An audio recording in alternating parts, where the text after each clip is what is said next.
U.S. President-elect Donald Trump names his next chief of staff as he assembles his White House team.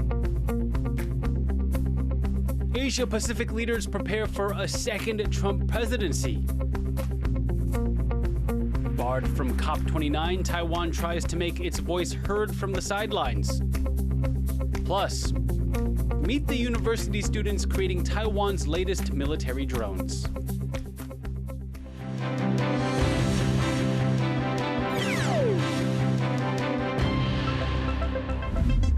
A warm welcome to TaiwanPlus News. I'm Liao.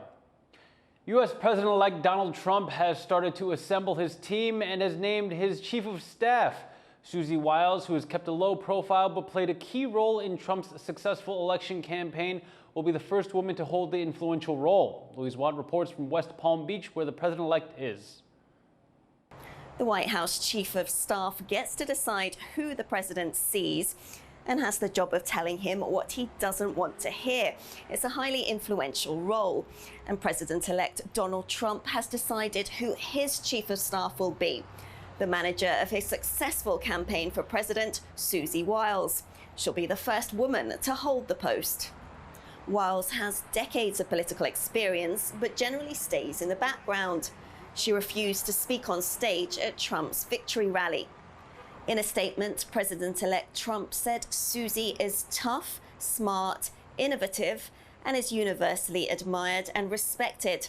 Susie will continue to work tirelessly to make America great again. It is a well-deserved honor to have Susie as the first ever female chief of staff in United States history.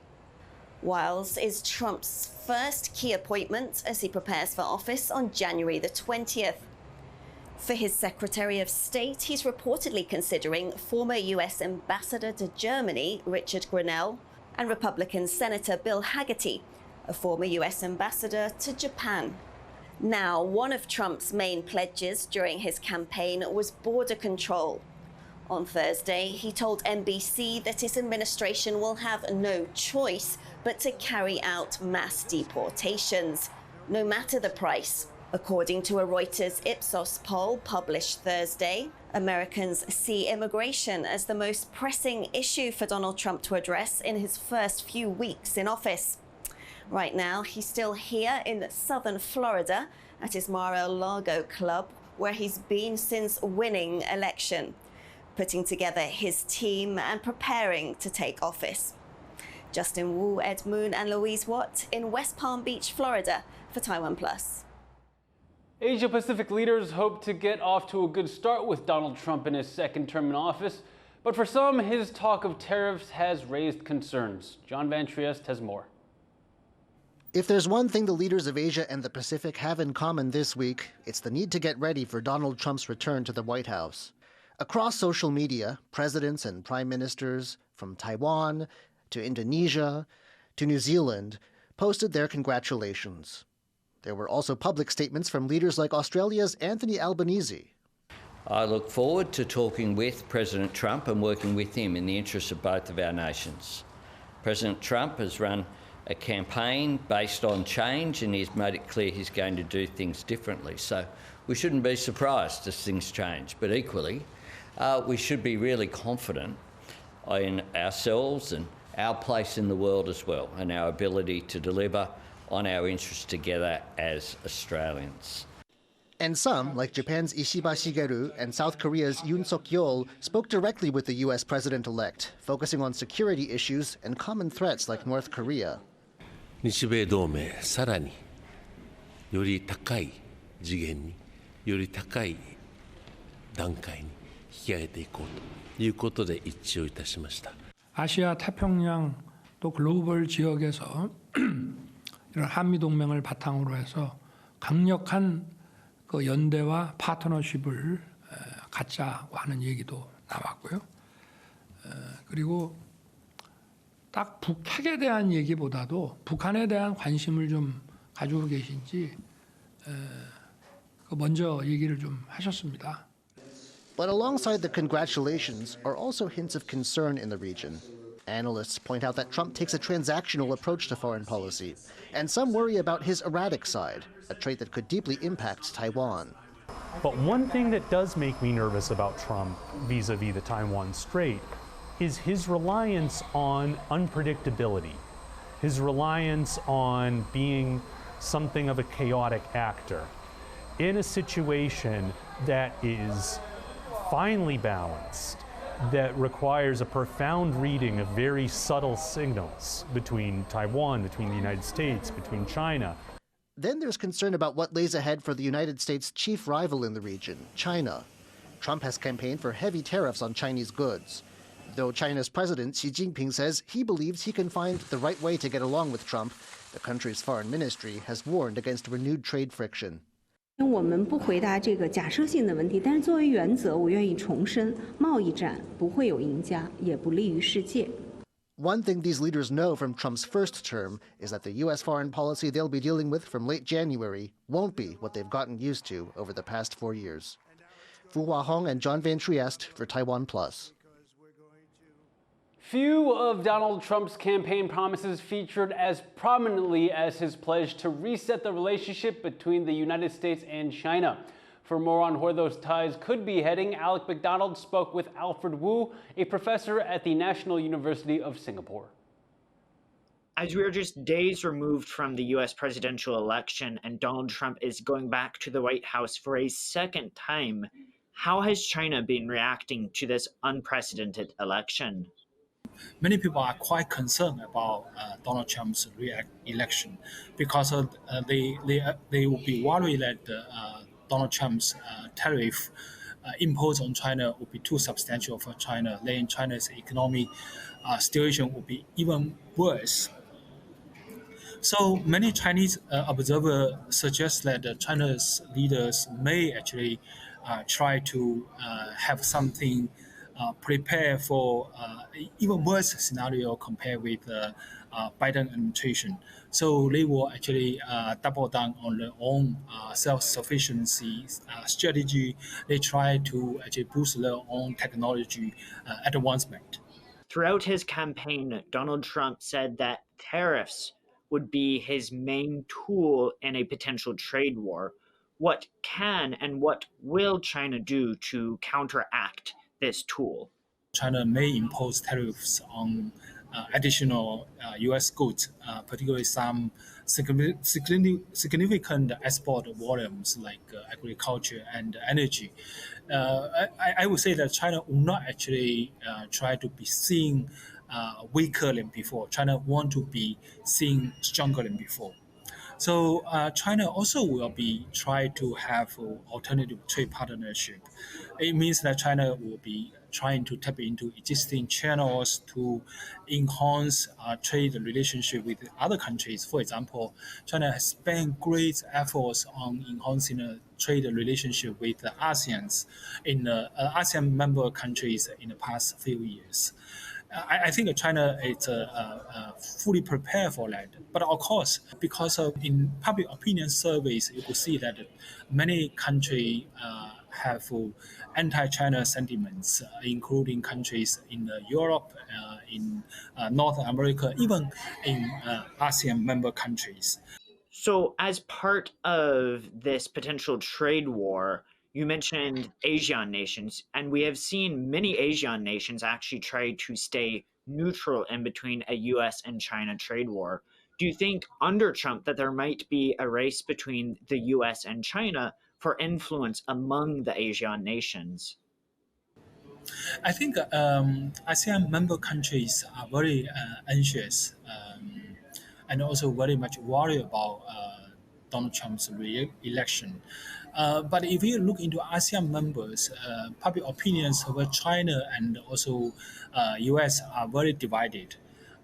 Some latest surveys result also suggest that they know that China play a bigger role compared with before, and China become a very, very strong country in the region. But in the meantime, if ask one question about if China become number one, whether they will be worried. I mean, many of them actually are quite concerned about that. So, but in the meantime, they are also quite concerned about Donald Trump's re-election. So here, the point will be like, now we enter into a kind of chaotic situation we don't have a very much like a benign China. In the meantime, we also don't have very much benign U.S. president. That was Alfred Wu of the National University of Singapore. U.S. President Joe Biden called Donald Trump's victory over Kamala Harris a setback in his post-election address to the nation. Look, folks, you all know it in your lives. Setbacks are unavoidable, but giving up is unforgivable. We all get knocked down. But the measure of our character, as my dad would say, is how quickly we get back up. Biden said the election proved that the U.S. system of voting remains free and fair. He vowed to oversee a peaceful transition of power to Trump's new administration. Biden dropped his own re-election bid in July after questions about his age led him to exit the race and endorse Harris. President Lai Ching-te has congratulated Palawan President Serengil Whips Jr. on his re-election. Lai says the two nations will continue cooperating on infrastructure development, environmental protection, and maintaining regional stability in the Indo-Pacific. President Whips has long been a strong supporter of Taiwan and the two countries' 25-year diplomatic relationship. Palau is one of Taiwan's 12 remaining diplomatic allies. World leaders are gearing up to attend the largest climate-related event of the year. But with Taiwan barred from taking part, Taipei is making sure it still has a voice in the conversation. Wesley Lewis tells us more. Next week, top officials from around the world will gather for a major UN climate change conference, known as COP29. But Taiwan won't be there because it's excluded from UN organizations. So the government here is taking matters into its own hands. With just days to go before this year's meeting kicks off in Azerbaijan, Taiwan's Environment Ministry has created what it calls a COP29 war room, a command center set up to help the government stay informed with the latest developments in international climate action. 我们也会跟在这个帕库会场里面的重要的国际的友人，甚至我们台湾的专家学者在参加 COP 的，我们也会直接希望第一手的消息可以透过这个管道，也能够透过各位能够传达给大国人可以知道。 Taipei is blocked from attending UN events due to diplomatic pressure from Beijing, which claims Taiwan as part of their territory. But that is not stopping Taiwan's environment officials. They plan to send unofficial delegations to the conference in Azerbaijan, while also holding online seminars on various topics of climate action. Officials here also highlighted that U.S. President-elect Donald Trump's second term in office may pose uncertainties for global climate action. 前两天，美国新任总统川普当选了哈，这个当然这个对台湾有没有影响？当然影响会很大，我们也在密切观察当中但是我相信因为在这个他8年前当上总统的时候，我当时人就在摩洛哥参加气候会议，所以我亲眼见证了那个当选那一个礼拜，全球对于气候变迁的很大的恐慌。 Taiwan is aiming for net zero by 2050. And COP is an opportunity to pursue these goals. But over 80% of the country's electricity still comes from fossil fuels. To contribute to global climate action and for the country's own green goals, Taiwan's Environment Ministry is doing what it can to stay in tune with the international community's efforts by creating its own seat at the table. Ryan Wu and Wesley Lewis in Taipei for TaiwanPlus. BBC reporting says a senior official for Azerbaijan's upcoming COP29 climate change conference has been caught promoting fossil fuel deals. Elnur Sultanov, the chief executive of Azerbaijan's COP29 team, was reportedly secretly filmed talking about investment opportunities in the country's gas fields with a man posing as an investor. The annual UN climate change conference is scheduled to open next week in Baku. The Azerbaijan COP29 team has not yet commented on the report. Coming up, India chokes as air pollution clouds its schools and religious events.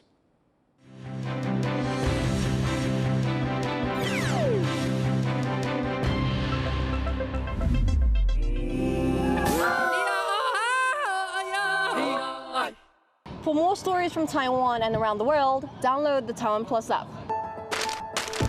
In the face of adversity, the power of truth. A roadmap for a just and open world, charted by the freest country in Asia. Taipei for TaiwanPlus. TaiwanPlus News, a voice of freedom in Asia.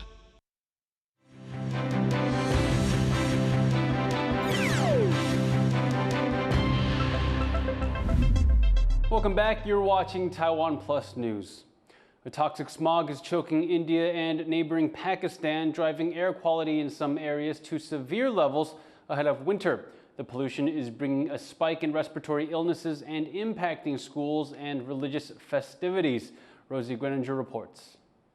A thick haze engulfs India's capital, New Delhi. Similar scenes in Mumbai and neighbouring country Pakistan, as air pollution reaches hazardous levels, posing a serious health threat to residents. पहले जो pollution नहीं था तो उस वक्त आंखों में जलन नहीं थी, स्किन पे इचेस नहीं थे, लेकिन अब जो पोल्यूशन की वजह से ये सारी प्रॉब्लम आ गई हैं। सांस की प्रॉब्लम है, आंखों में से पानी निकलता है, तो कोशिश करते हैं कि कम से कम बाहर निकला जाए, जब तक वो उसका एयर क्वालिटी कंट्रोल जो है ना वो चेक कर लिए क्या चल रहा है क्या नहीं चल रहा। Every year when temperatures begin to drop, farmers burn their field to prepare for planting, turning the air toxic in many Indian cities. That smoke then drifts across the border to Pakistan, aggravating the situation in a region already ranked among the world's most polluted. And it's not just impacting the air quality. In Uttar Pradesh, where a religious festival is being celebrated, Hindu devotees swarmed a holy river only to find toxic foam had formed due to the smog. Some locals still ventured in to honour and offer water to the sun deity, but others wouldn't take the chance, taking aim at the government's inaction in addressing year-round pollution. डर तो लगता है, क्या करें, पूजा है आप सबका, आपको पता है कि हमारा महापर्व यही है।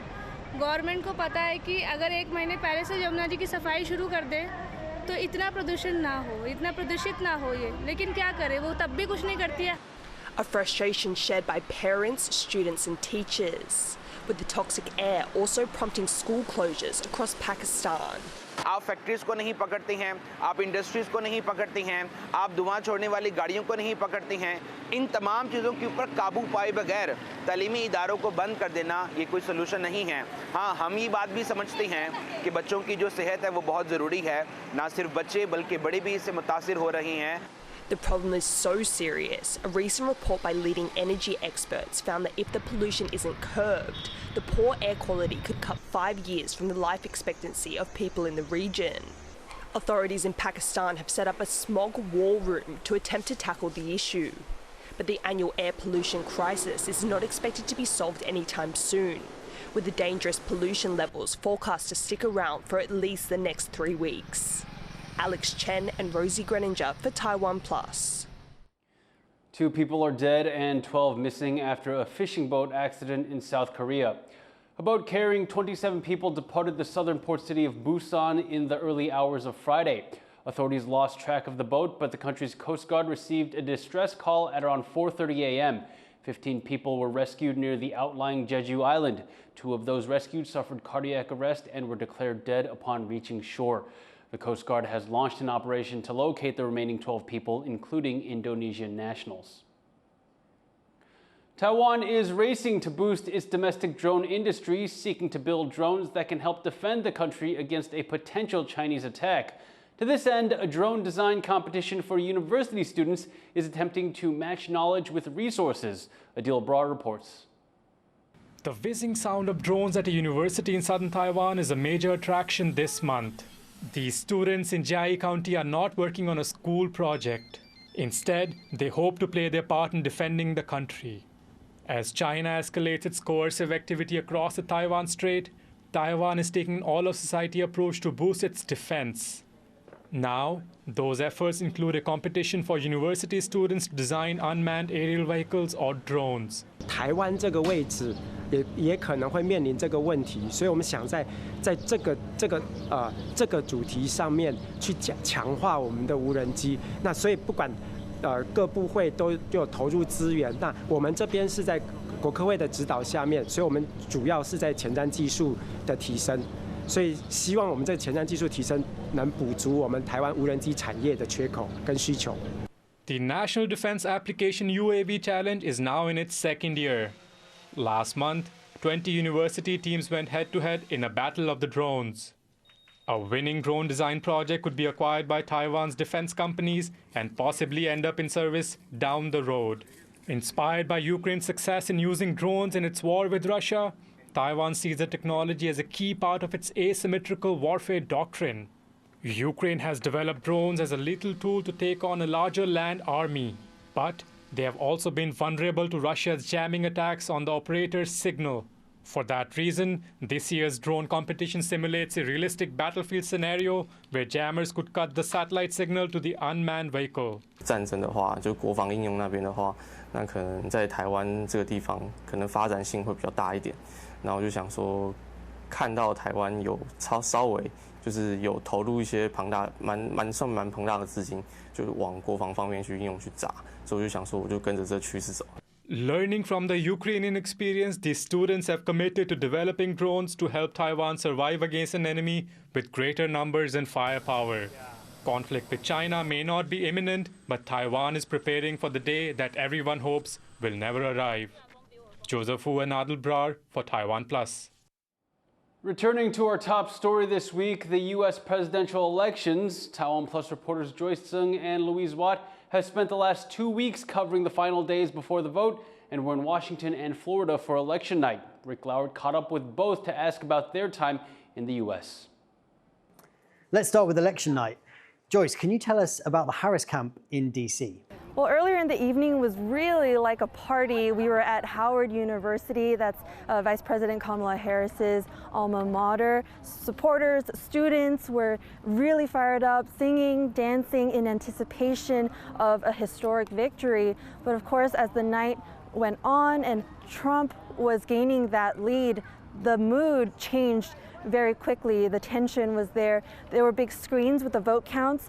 When that lead came in, the DJ would turn off the commentary and blast music, trying to keep that energy up. But after midnight, when the campaign rep came out to announce that the vice president would not be addressing the crowd, the venue just cleared out within minutes. The anxiety was definitely palpable, and in fact, people were less willing to share how they were feeling.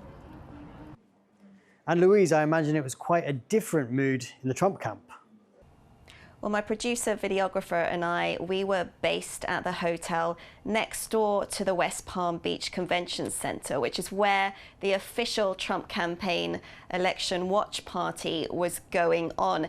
And we, like most of the foreign media that applied for credentials, were denied access. So we were in the hotel next door, but as it happened, there was a party going on there for Trump supporters and donors. So a lot of people were arriving dressed in red, either the red Make America Great Again hats or red dresses, red jackets, red ties. They're obviously very excited and looking forward to the evening ahead. Many people were expecting him to declare victory, whether he'd won or not, because let's remember that's what he did in 2020. And you've both been following what this election could mean for Taiwanese people. Can you tell us what you came across on the campaign trail? We actually went to the Taiwan Center in Queens, New York, for an event that was going on targeting Asian Americans and encouraging them to vote for whichever candidate. And that's because Asian Americans have a relatively low turnout rate. And so the organizers, who were political and community figures, they were essentially trying to get this community going out to vote, not just in the presidential elections, but also in local elections too. So why is there a low turnout rate? Well, according to the organizers, for Chinese Americans, they don't have this culture of voting, so that carries on in the US. And then for Taiwanese Americans, actually they said they're more interested in the elections in Taiwan than in the United States. And Joyce, what did you come across? Yeah, when we were in Boston, we spoke with a Taiwanese American first-time voter in a presidential election, and to her this was really a milestone moment. She's been in the US for 20 years, and coming from Taiwan, which is a relatively young democracy, being able to participate in a democracy, an older democracy like the United States, it meant a lot to her. We also got the chance to speak with a Taiwanese American green card holder, a permanent resident who's hoping one day to also gain citizenship. For her, she did mention some anxiety about a potential second Trump presidency, and what that would mean for the immigrant community. But for her, regardless of which candidate would win, she was committed to her journey here in the United States because of all the opportunities and freedoms that were available to her here. Louise, Joyce, thank you both so much for joining us. That was Rick Glowert speaking to TaiwanPlus reporters Louise Watt and Joyce Zeng in the U.S. And we'd like to thank you for watching TaiwanPlus News. You can visit the TaiwanPlus website or follow our social media for more stories from Taiwan and around the world. Finally, check out this cafe in Libya built entirely out of recycled materials. The owners hope to promote sustainability in a country still recovering from war. I'm Liao. Take care and see you next time.